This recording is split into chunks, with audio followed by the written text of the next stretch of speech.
Você já ouviu falar da palavra inferno? Ela ressoa em algum canto da sua memória, não é? Inferno. Mas o que realmente significa esse termo? Existe de verdade um lugar assim? E como seria esse inferno? Estamos destinados a sofrer eternamente nele? E além disso, o que dizer dos demônios que habitam esse lugar? Quem afinal está destinado a terminar nesse abismo? Hoje abordarei essas questões e mais. É crucial que você veja este vídeo até o final. Sabe, vivemos em uma época em que muitas congregações e seus líderes evitam falar sobre o inferno. Preferem discutir temas que agradem aos ouvintes, o que satisfaz desejos terrenos. Mas a verdade é que devemos pregar o Evangelho em sua totalidade, abarcando toda a Bíblia, não apenas as partes que nos convêm. A verdade completa é a única que realmente pode libertar. Você sabia que Jesus falou muito mais sobre o inferno do que sobre o céu? Em Mateus 13, versículo 40, se diz: assim como se recolhe e queima a cisânia, assim será ao final dos tempos. O Filho do Homem enviará seus anjos, e eles separarão de seu reino tudo o que causa pecado e a todos os que praticam a iniquidade. Serão arremessados ao forno ardente, onde haverá choro e ranger de dentes. Então os justos brilharão como o sol no reino de seu Pai. Quem tem ouvidos que ouça. Se você tem dúvidas sobre sua fé, continue assistindo este vídeo. Pode ser o mais significativo que você verá em toda a sua vida, já que tem o poder de salvar sua alma do inferno. Então, o que é o inferno? Vamos explorar o que o próprio Jesus disse a respeito. Em primeiro lugar, em Mateus 25, versículo 41, ele declara: aos que estão à sua esquerda, afastem-se de mim, malditos, para o fogo eterno preparado para o diabo e seus anjos. Aqui fica claro que o inferno é um lugar eterno de fogo, originalmente criado para o diabo e seus demônios. O que isso implica? Se alguém vai para o inferno, não estará sozinho. Muitas pessoas que tiveram experiências próximas da morte, como Belua, relatam ter visto demônios ao experimentar o inferno.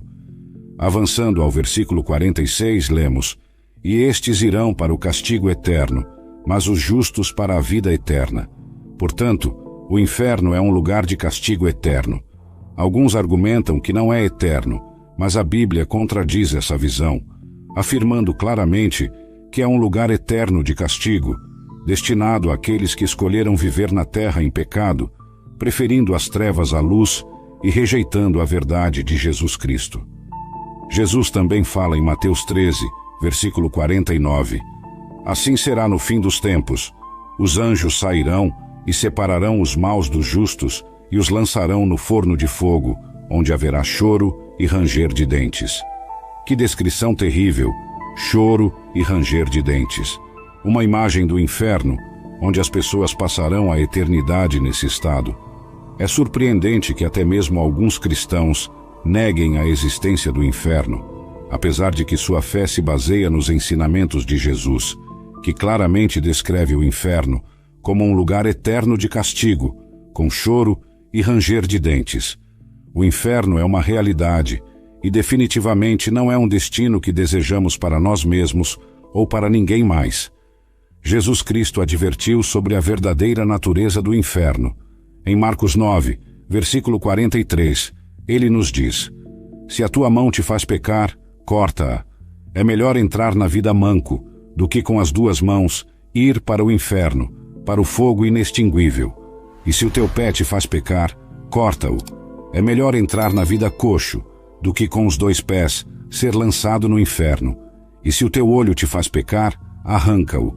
É melhor entrar no reino de Deus com um só olho do que com os dois olhos ser lançado no inferno. Estas palavras de Jesus deixam claro o aviso sobre a realidade inegável do inferno. Serás levado para lá se não te afastares do pecado e te voltares para Jesus Cristo, o único Salvador. É curioso como os seres humanos têm seguros para quase tudo: vida, carro, casa, para eventos que talvez nem ocorram, mas muitas vezes negligenciamos proteger nossas almas do fogo eterno, que é uma certeza. O inferno é um lugar de choro e ranger de dentes, como Jesus reitera em Mateus 25, versículo 30, onde fala das trevas exteriores, um lugar sem a presença de Deus. Em 2 Tessalonicenses, capítulo 1, versículo 9, lemos que estes sofrerão o castigo de eterna destruição, excluídos da presença do Senhor e da glória do seu poder. Este mundo pode ter resolvido muitos dos seus problemas, mas nada se compara com o inferno, um lugar sem a presença de Deus. Agora, reflitamos por um momento sobre a verdadeira natureza do inferno. Imagine só por alguns segundos como deve ser estar lá, com o diabo e seus demônios à espreita, onde o verme não morre e o fogo não se apaga. Pense nos lamentos e no ranger de dentes de inúmeras almas que nunca cessam. Se fores para lá, serás atormentado por toda a eternidade em um lugar completamente desprovido da presença de Deus. Jesus ainda nos ensina mais sobre isso em Mateus, capítulo 10, versículo 28. Não temais os que matam o corpo, mas não podem matar a alma. Antes, temei aquele que pode destruir a alma e o corpo no inferno. O inferno não é um destino desejável, é um lugar terrível e representa um julgamento justo. É o castigo para aqueles que rejeitaram Jesus Cristo, a luz, e optaram por viver no pecado. Aqueles que não aceitam que Jesus Cristo já sofreu o castigo na cruz, agora enfrentarão o inferno, um lugar reservado para aqueles que persistem no pecado, como o assassinato, o roubo, a mentira, a violação, a embriaguez, a calúnia, a promiscuidade e aqueles que se entregam aos desejos carnais como a luxúria, a inveja, a avareza, a ira, a gula e o orgulho. Permitem-me esclarecer um ponto importante aqui. Muitas pessoas confundem Hades ou Sheol com o inferno, mas não são a mesma coisa. Hades no Novo Testamento grego e Sheol no Antigo Testamento hebraico referem-se ao reino dos mortos ou à sepultura, simplesmente significam o lugar dos mortos. Portanto, Hades e Sheol são apenas lugares temporários de tormento, onde as almas esperam o dia do julgamento final. Isso se evidencia no exemplo do homem rico e Lázaro, que mostra que é um lugar temporário de tormento. A ressurreição final é um momento decisivo quando Deus julgará todas as pessoas. Nessa ocasião, os condenados serão lançados no lago de fogo, tornando o inferno um estado permanente. Isso se explica em Apocalipse 20, versículo 12. Vi os mortos, grandes e pequenos, em pé diante do trono, e se abriram os livros. E outro livro foi aberto, que é o livro da vida, e os mortos foram julgados pelo que estava escrito nos livros, segundo suas obras. O versículo 13 continua: O mar entregou os mortos que estavam nele, e a morte e o Hades entregaram os mortos que estavam neles, e cada um foi julgado segundo suas obras. E a morte e o Hades foram lançados no lago de fogo. Esta é a segunda morte, o lago de fogo. E se o nome de alguém não foi encontrado escrito no livro da vida, esse alguém foi lançado no lago de fogo. A confusão frequentemente surge devido a traduções incorretas das Escrituras. Por exemplo, o Antigo Testamento às vezes usa a palavra inferno no lugar de Sheol, e o Novo Testamento usa inferno no lugar de Hades. Um exemplo disso se encontra no Salmo 16, versículo 10. A versão King James diz: Porque não deixarás a minha alma no inferno, nem permitirás que o teu santo veja corrupção. A palavra hebraica aqui é Sheol, não inferno. Outras traduções, como a ESV, acertam ao dizer: Pois não deixarás a minha alma no Sheol, nem permitirás que o teu santo veja corrupção. Se ainda há confusão entre Hades e inferno, no final, não é o mais crucial.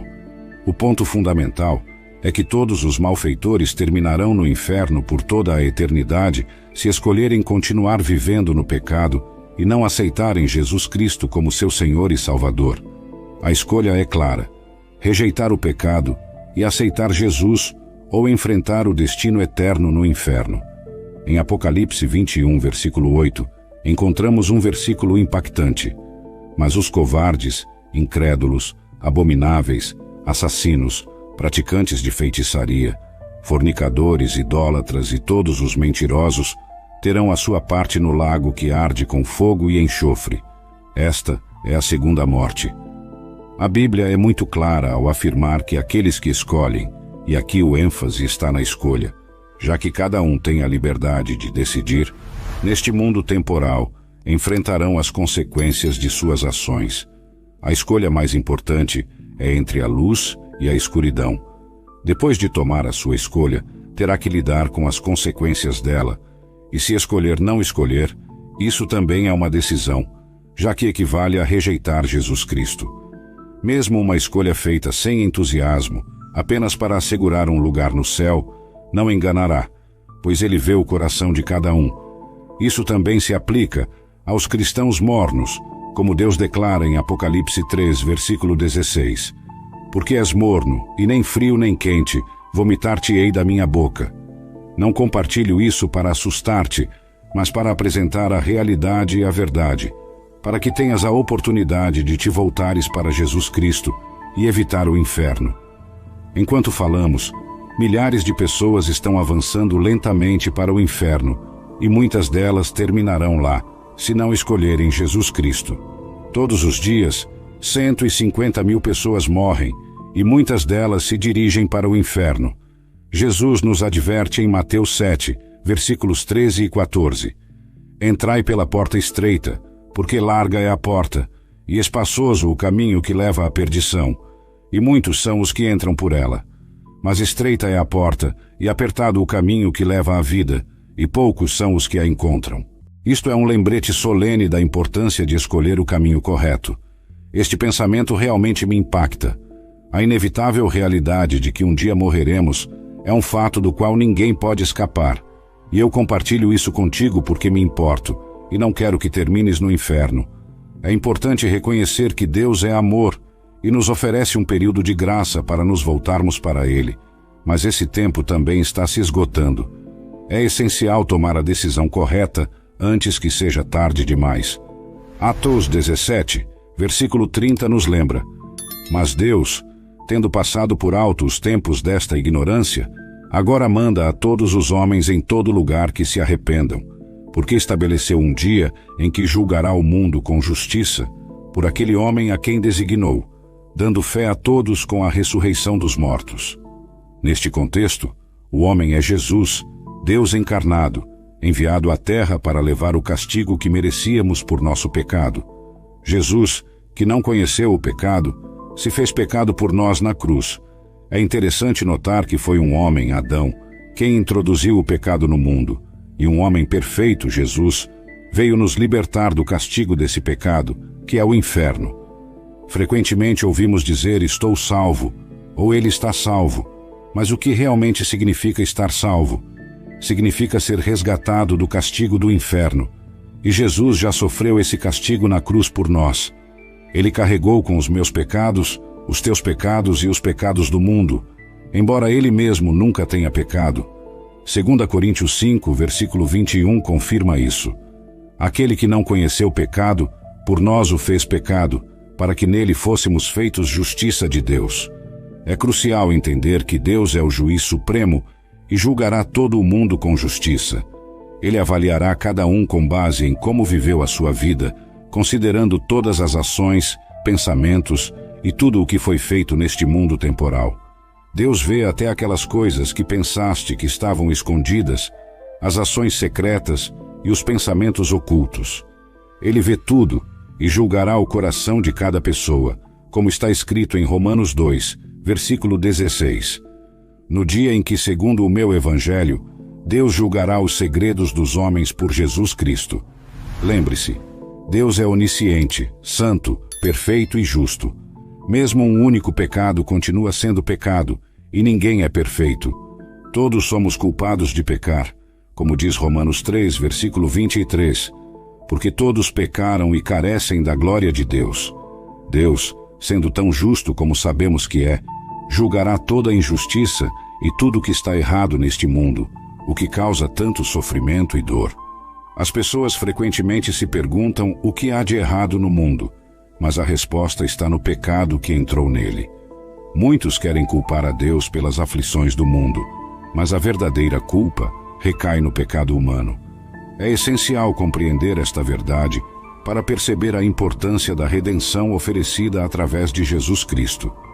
Com a alarmante realidade de que a cada 98 segundos alguém é agredido sexualmente no mundo, fica evidente a extensão do pecado e a necessidade do julgamento divino. Deus, em sua justiça, julgará todos os pecadores. Ele não perdoou nem mesmo os anjos quando pecaram. Portanto, certamente não perdoará aqueles que persistem em seus pecados, como está escrito em 2 Pedro, capítulo 2, versículo 4. Porque se Deus não poupou os anjos quando pecaram, mas os lançou no inferno e os entregou a masmorras de trevas, reservando-os para o juízo. Isto nos leva a perguntar: como será o inferno e quais serão as penas lá? Sabemos que existem diferentes graus de castigo, como descrito em Apocalipse, capítulo 20, versículo 12. Vi os mortos, grandes e pequenos, de pé diante do trono, e os livros foram abertos. E outro livro foi aberto, que é o livro da vida, e os mortos foram julgados pelo que estava escrito nos livros, segundo suas obras. Isto indica que todos serão julgados individualmente, com base em suas ações. Jesus fala disso ao descrever o servo mau em suas parábolas, advertindo sobre aqueles que, pensando que o Senhor está demorando, começam a agir de maneira incorreta, maltratando outros e se entregando a comportamentos destrutivos. Isto é um lembrete solene de que nossas ações têm consequências eternas e que devemos viver de maneira responsável e justa, buscando a redenção através de Jesus Cristo. Jesus, em suas palavras, ressalta a importância da prontidão e da fidelidade, especialmente em relação à sua segunda vinda e ao dia do julgamento. Ele nos adverte em suas parábolas sobre o destino daqueles que são pegos desprevenidos. Por exemplo, fala do servo que conhecia a vontade de seu senhor, mas escolheu não se preparar nem agir de acordo com essa vontade. Este servo, segundo Jesus, receberá um castigo severo. Em Lucas 12, versículo 47, Jesus diz: E aquele servo que, conhecendo a vontade de seu senhor, não se preparou nem fez conforme a sua vontade, receberá muitos açoites. Mas o que não a conheceu e fez coisas dignas de açoites, será açoitado pouco. Pois a todo aquele a quem muito foi dado, muito se lhe demandará, e ao que muito se lhe confiou, mais se lhe pedirá. Aqui, Jesus destaca que haverá diferentes graus de castigo, dependendo do conhecimento e das ações de cada pessoa. Isto é um aviso especialmente forte para pregadores e pastores, aqueles que não conseguem pregar o evangelho completo, focando-se apenas em mensagens motivacionais, prosperidade, ou enfatizando exclusivamente o amor de Deus, sem reconhecer a sua santidade e justiça, também serão julgados. É vital pregar sobre o inferno e todas as verdades da Bíblia. Caso contrário, existe o risco de levar as pessoas a uma compreensão errônea ou distorcida do Evangelho, causando tropeços espirituais. A responsabilidade de transmitir a verdade completa é grande e inclui a necessidade de alertar sobre as consequências do pecado e a realidade do julgamento divino. É fundamental compreender que o pior castigo do inferno está reservado para aqueles que, tendo a responsabilidade de liderar, levam outros ao erro. Jesus, em Mateus 18, versículo 6, adverte: Mas qualquer que fizer tropeçar um destes pequeninos que creem em mim, melhor lhe seria que se lhe pendurasse ao pescoço uma pedra de moinho de asno e que se submergisse nas profundezas do mar. Esta advertência se estende aos falsos profetas e mestres, como abordado em todo o capítulo 2 de 2 Pedro. O versículo 17 compara esses falsos mestres a fontes sem água e nuvens levadas por uma tempestade, para os quais a escuridão das trevas foi reservada para sempre. Eles usam palavras vazias e se orgulham de suas tolices, seduzindo outros com paixões sensuais da carne. Prometem liberdade, mas eles mesmos são escravos da corrupção. Mais adiante, no mesmo capítulo, disse que aqueles que, depois de terem escapado das contaminações do mundo pelo conhecimento de Jesus Cristo, voltam a ser enredados e vencidos por elas, terão um destino ainda pior. O versículo adverte: pois lhes teria sido melhor não terem conhecido o caminho da justiça, do que depois de o terem conhecido, voltarem atrás do santo mandamento que lhes foi dado. Estes trechos bíblicos destacam a gravidade de se afastar do caminho da verdade, especialmente para aqueles em posição de liderança espiritual. É um lembrete solene da responsabilidade que cada um tem, não apenas por sua própria alma, mas também pelas almas daqueles que influenciam. As palavras do verdadeiro provérbio: o cão volta ao seu próprio vômito, e a porca lavada ao revolver-se na lama, ressaltam a tragédia daqueles que, depois de se afastarem do pecado, retornam a ele. Este ensinamento é particularmente relevante para os falsos profetas e mestres, para os quais se reserva o pior do inferno. Há muitos que, especialmente dentro do movimento da palavra de fé e os pregadores da prosperidade, enganam as pessoas, fazendo-as buscar Jesus apenas por riquezas e saúde, neste mundo temporal, em vez de reconhecer a necessidade de um Salvador devido à sua condição pecaminosa. Jesus não morreu para que continuássemos vivendo na luxúria de nossos desejos carnais, mas para que morrêssemos para esses desejos e vivêssemos pelo Espírito que Ele nos deu. João 3, versículo 16, é muito conhecido. Porque Deus amou o mundo de tal maneira que deu o seu Filho unigênito, para que todo aquele que nele crê não pereça, mas tenha a vida eterna. É uma verdade bela e incrível, mas muitos param aí sem explorar o que vem depois. O versículo 17 continua: porque Deus não enviou o seu Filho ao mundo para condenar o mundo, mas para que o mundo fosse salvo por ele. A salvação, portanto, é do pecado e de suas consequências. O versículo 36 reforça essa mensagem: aquele que crê no Filho tem a vida eterna, mas aquele que recusa crer no Filho não verá a vida, mas a ira de Deus permanece sobre ele. Quando Jesus suportou nossos pecados na cruz, absorveu a ira de Deus que estava dirigida a nós, salvando-nos desse destino terrível. Esta doutrina destaca a gravidade do pecado e a importância da obediência e da fé em Jesus Cristo como meio de salvação e libertação da ira de Deus. É um chamado à reflexão sobre a seriedade da mensagem do Evangelho e a responsabilidade de viver de acordo com os ensinamentos de Cristo. Entender a justiça de Deus é essencial para compreender o Evangelho em sua totalidade. Como está escrito em Romanos 8, aquele que não poupou o seu próprio Filho, mas o entregou por todos nós, como não nos dará também com ele todas as coisas? Este versículo ressalta a justiça e generosidade de Deus. Contudo, isso não significa que ele simplesmente passará por alto o pecado. Muitas pessoas se apegam à ideia de que Deus é amor e interpretam isso como se Deus perdoasse todos os pecados sem exigir arrependimento ou mudança. Esta é uma compreensão parcial da natureza de Deus, promovida por algumas igrejas que pregam apenas um aspecto do Evangelho, enfatizando o amor de Deus, mas negligenciando a sua santidade e justiça. O resultado é uma fé morna que não reflete a verdadeira natureza do compromisso cristão, como mencionado em Apocalipse 3, versículo 16. Assim, porque és morno, e não és frio nem quente, vomitar-te-ei da minha boca. Deus é amor, sim, mas também é santo e justo. Ele não pode simplesmente ignorar o pecado. Para entrar no céu, é necessário tornar-se um cristão renascido, pedindo a Deus que perdoe os pecados. A ideia de ser uma boa pessoa não é suficiente para alcançar a salvação. Todos pecaram, como mencionado em Romanos 3, versículo 23. Porque todos pecaram e destituídos estão da glória de Deus. Se alguma vez mentiste, então és um mentiroso. Se alguma vez roubaste, és um ladrão. O pecado nos separa de Deus, mas a boa notícia é que Jesus Cristo oferece o caminho para a redenção e a salvação. Reconhecer esta verdade e buscar o perdão e a transformação em Cristo é o caminho para a verdadeira vida eterna. A compreensão de que ninguém pode salvar-se a si mesmo é fundamental na fé cristã, como nos lembra Tiago 2, versículo 10. Porque qualquer que guardar toda a lei, mas ofender em um ponto, torna-se culpado de todos. Isto destaca a impossibilidade de alcançar a perfeição e a salvação por nossos próprios esforços ou boas obras.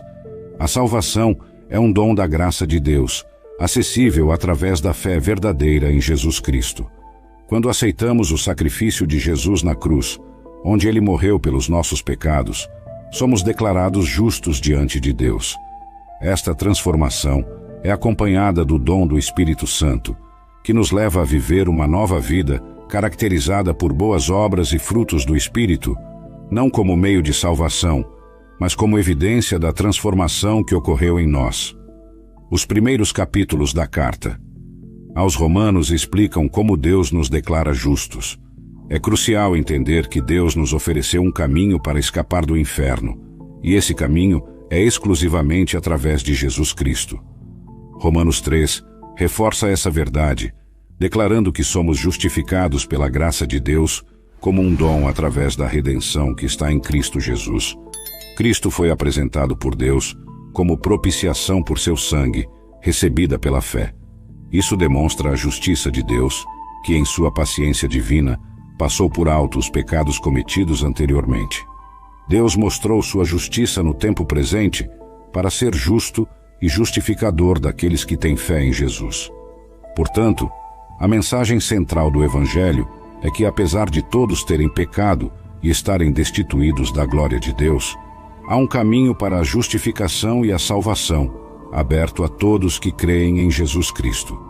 É uma mensagem de esperança, justiça e amor, que demonstra o caráter justo e misericordioso de Deus. A história do homem rico e Lázaro, contada em Lucas 16, versículos 19 a 31, é um poderoso lembrete da realidade do castigo eterno e da importância da salvação oferecida por Jesus Cristo. Nesta parábola, Jesus descreve um homem rico que vivia em luxo, em contraste com Lázaro, um pobre homem coberto de feridas que se encontrava à porta do rico, desejando apenas as migalhas que caíam de sua mesa. Após a morte de ambos, Lázaro foi levado pelos anjos ao lado de Abraão, simbolizando o conforto e a paz após a morte, enquanto o homem rico se encontrou em tormentos no Hades. Em seu sofrimento, o homem rico implora a Abraão que envie Lázaro para refrescar sua língua com água, mas é informado que há um grande abismo que separa os dois lugares, tornando impossível tal ajuda. O rico então pede que Lázaro seja enviado à sua casa para advertir seus 5 irmãos, para que não terminem no mesmo lugar de tormento. Esta história ilustra que após a morte não há mais oportunidade de mudar o destino.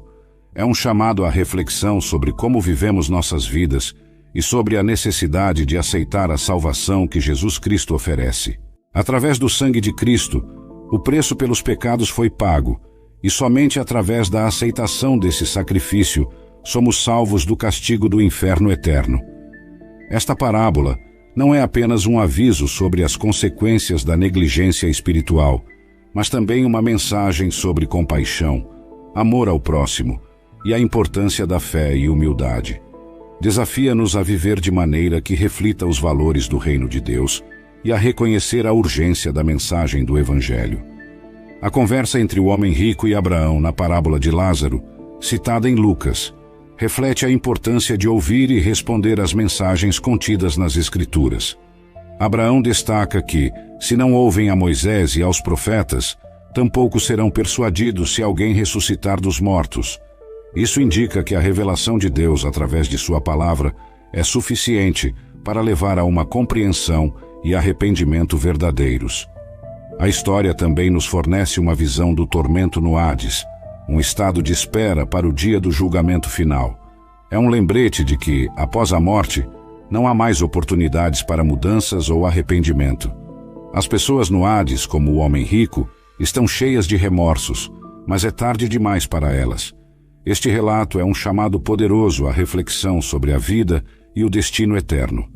Os cemitérios são lembretes tangíveis de que todas as gerações antes de nós passaram por este mundo e enfrentaram o destino da morte.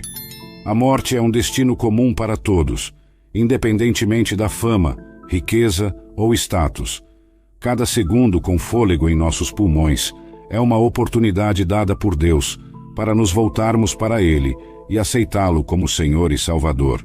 Deus nos criou e deseja que estejamos com Ele no novo céu e na nova terra. A escolha entre o céu e o inferno depende de nós e de nossa resposta ao chamado de Deus. Atos 17, versículo 26, sublinha a proximidade e acessibilidade de Deus para todos nós. E de um só, fez todas as nações dos homens para que habitassem sobre toda a face da terra. Este trecho destaca que Deus não está longe. Ele está próximo e acessível a todos que o buscam. A mensagem do Evangelho é universal e está disponível para todos, oferecendo salvação e esperança. A mensagem de Atos 17 ressalta a intenção de Deus de estabelecer períodos e limites para a existência humana, com o propósito de que as pessoas busquem a Deus, tateando em sua direção para encontrá-lo. A beleza deste trecho reside na afirmação de que, apesar de nossa busca, Deus não está longe de cada um de nós, como diz nele. Nele vivemos, nos movemos e existimos.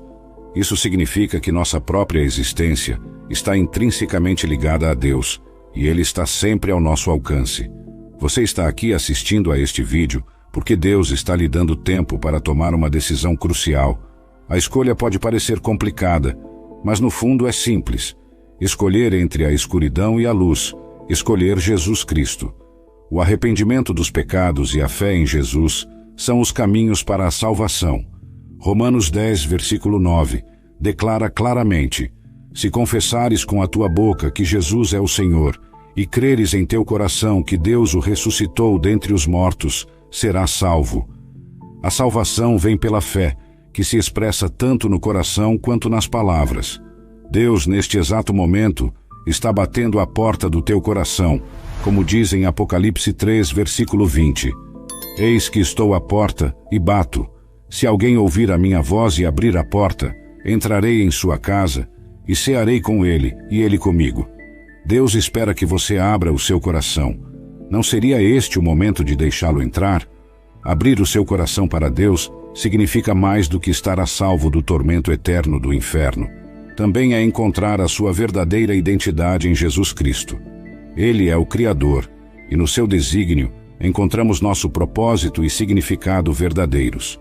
Esta é uma oportunidade de transformação e redenção, um convite para uma vida plena e eterna em comunhão com Deus. A tua existência na Terra não é um acidente, produto apenas de uma combinação aleatória de elementos químicos. Há um propósito maior, uma verdade profunda que vai além das explicações materiais ou científicas.